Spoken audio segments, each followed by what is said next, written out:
In 2018, comedian Bill Cosby was convicted of sexual assault and given a 3 to 10-year prison sentence.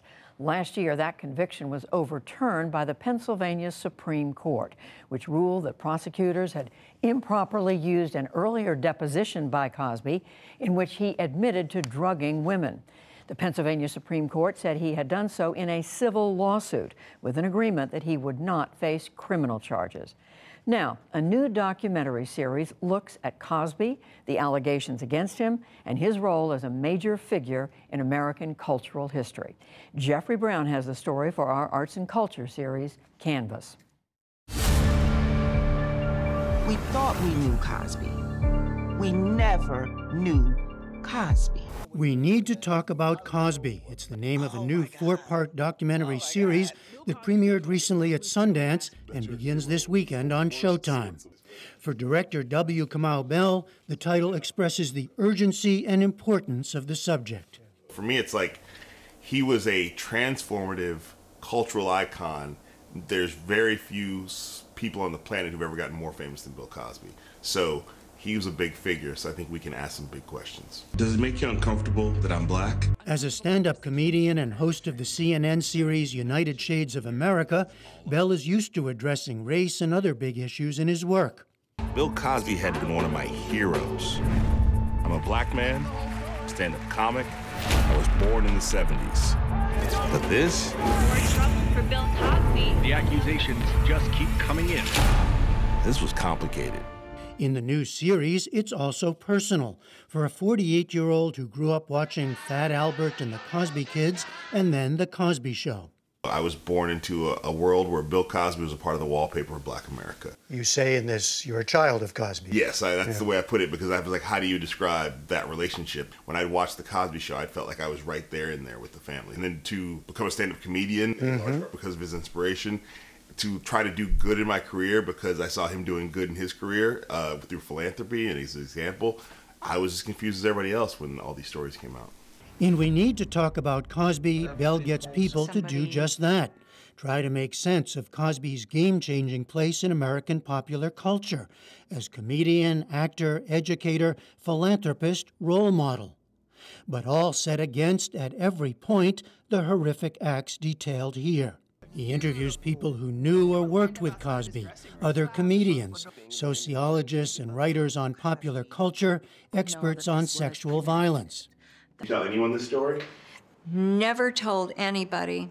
And at length to women who tell their stories of betrayal and violation, with chilling similarity, often involving being unknowingly drugged. When I first started looking into this, I didn't know nearly enough about this, and I think that's another thing we're trying to do is show people, like, you may think you know this story, even if you're a supporter of him or you're somebody who was a supporter of the survivors, you may think you know this story, but there's probably a lot you don't know. I didn't realize they went back so far into almost the early days, to not the beginning of his career, but like very early in his career, that these allegations went back that far. Over time, some 60 women have come forward, though Cosby only ever faced the one criminal trial that led to the 2018 conviction that was later overturned. Cosby has consistently publicly denied all accusations. And this week, a spokesman denounced Bell's documentary, saying in part, "Let's talk about Bill Cosby. Mr. Cosby has spent more than 50 years standing with the excluded, made it possible for some to be included, standing with the disenfranchised. Mr. Cosby vehemently denies all allegations waged against him. He wants our nation to be what it proclaims itself to be, a democracy." There are people, of course, who still support him, who still believe him. You have no doubts. I have no doubts, and I'm hearing from those people on all my social media platforms. And what do you say to them? I think I'm engaging with it and talking to them through this project. I feel like a lot of people who are going to hate this will never watch it, which I understand. But I feel like if you watch it, you'll see that I think there's a worry that I'm destroying his legacy, and I think this is the only way you can actually approach the legacy of his good work is if you have the whole conversation. The reality is he needed to go to prison. He's a criminal. But was I at home cheering? No, I was like, this is one of the worst, this is just a sad day in the history of black culture. Bell makes clear this is an especially fraught conversation in the black community. On the one hand, Cosby, known as America's dad, was beloved. America's dad, not black America's dad, but America's dad, but black people always knew we've been down for this guy since before the Cosby Show, so he's still ours. White people can enjoy it, but this is for black people. And the fact the show was aspirational. It didn't reflect the average black family, but as I say in the doc, I don't care. It was aspirational, so you felt like it was sort of like helping you believe in a life that you might be able to get to. But Cosby also became a divisive figure beginning in 2004 when he began to speak out critically of what he saw as irresponsible behavior, including language, clothing, and a prevalence of single-parent families, in what many took as a moralizing tone. All of this, Bell says, plus the history of racist, false accusations against black men, played into the story. The whole thing is like this is a third rail conversation maybe for every American who grew up with Bill Cosby in their life, but for black people, it's like we keep adding more electrified rails to the conversation, because it's just there's also the thing about not wanting to tear down any black person in public and not airing dirty laundry, and and even not why don't I do this on a black network, or these things, the questions of like where it is appropriate. So it's a complicated, divisive conversation on its best day.